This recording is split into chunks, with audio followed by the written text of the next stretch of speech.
some people, brokers, have faxed to me copies or emailed to me copies of property tax disclosure forms that their assessors have created, and I've taken a look at them, and I'd be more than happy to do that for your county to just confirm that it complies with the law. And really, the main element there is the disclosure and the language in the disclosure. So that's available in most counties. Some, and I believe Bernalillo and perhaps Farmington, but I could be wrong about the location. Definitely Bernalillo. They have a website. You can go on to bernco.gov, and you can access both the current tax information and the estimated property tax information, and they now have the correct disclaimer that goes along with the estimate property tax levy. So you go to bernco.gov. There's two different locations you have to go to. One, first you enter the address of the property, and then you have the option of choosing what information you need. You're going to choose tax bill. Go to that page, print it out, go back. You may have to re-enter the property address. Then you're going to choose property tax estimate. It's going to take you to another page where you are inputting the listing price. And the listing price is what you're going to use in all of these situations. You're going to ask for a property tax estimate based on the listing price. So you put that information in there. It will pull up an estimate of the taxes, and you're able to print that page out. The law says that if you can go to a website, you can access this information via website. You can print it out via the website. It satisfies the requirements of the law.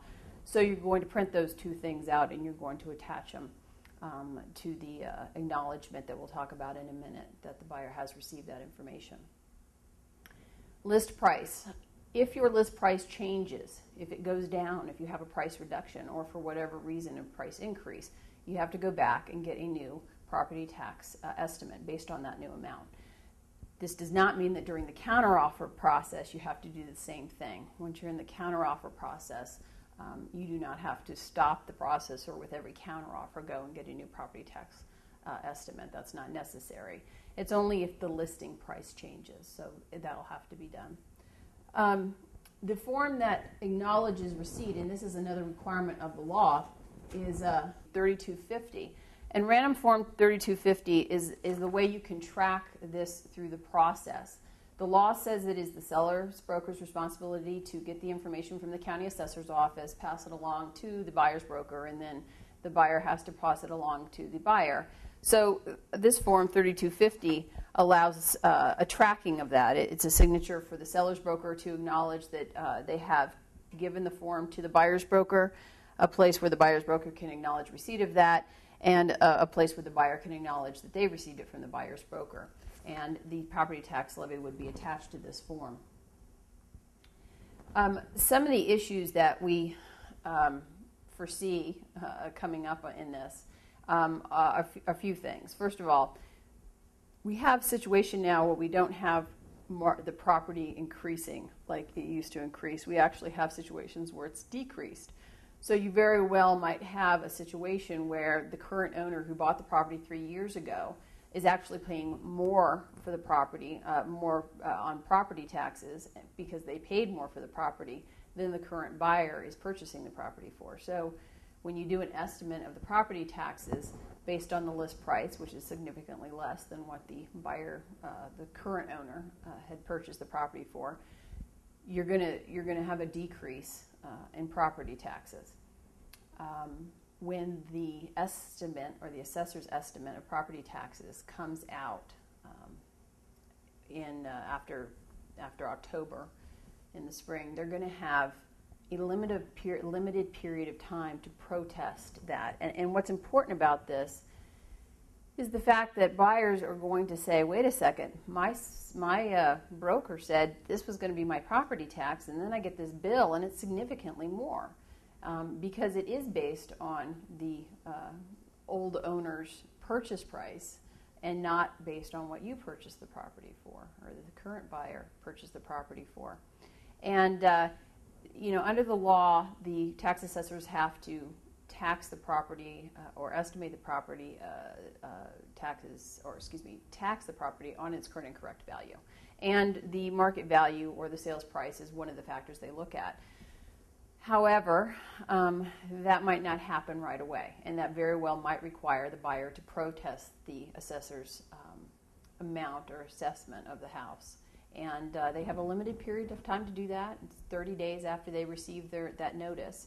And if they don't protest within that period of time, they lose the right to protest. They can request a refund from the district court, but again, there are time frames that have to be adhered to.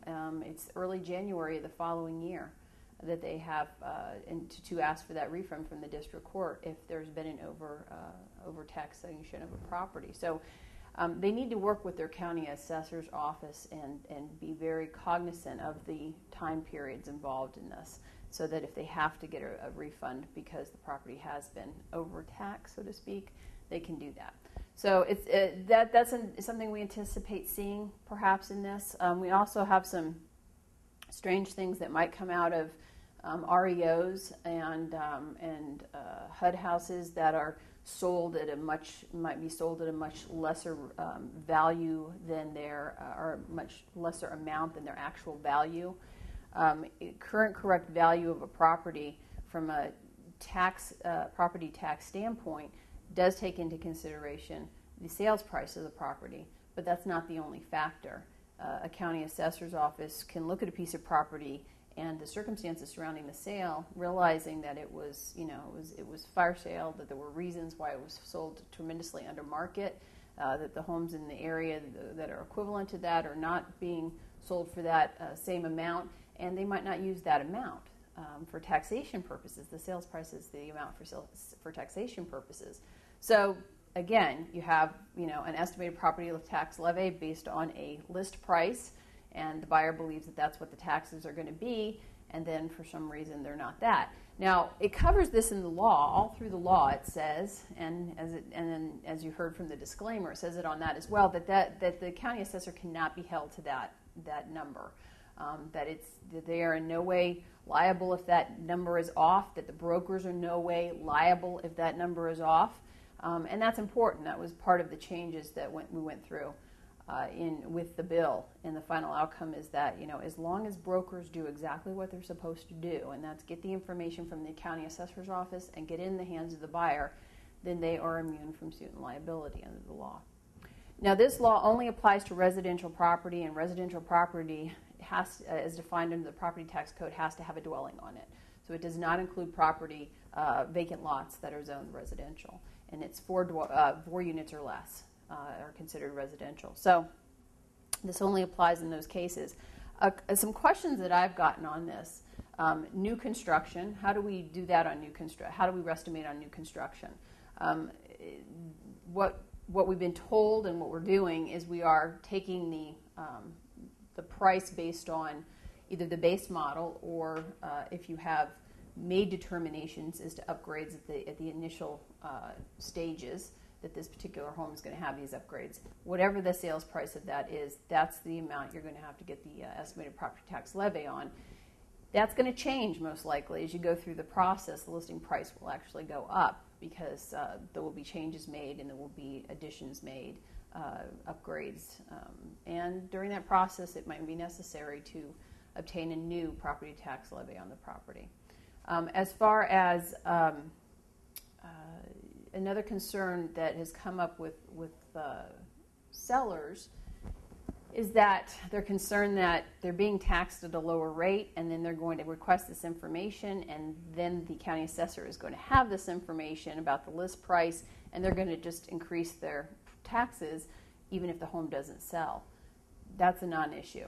The law specifically says that you can't use this information for taxation purposes, the request that's made.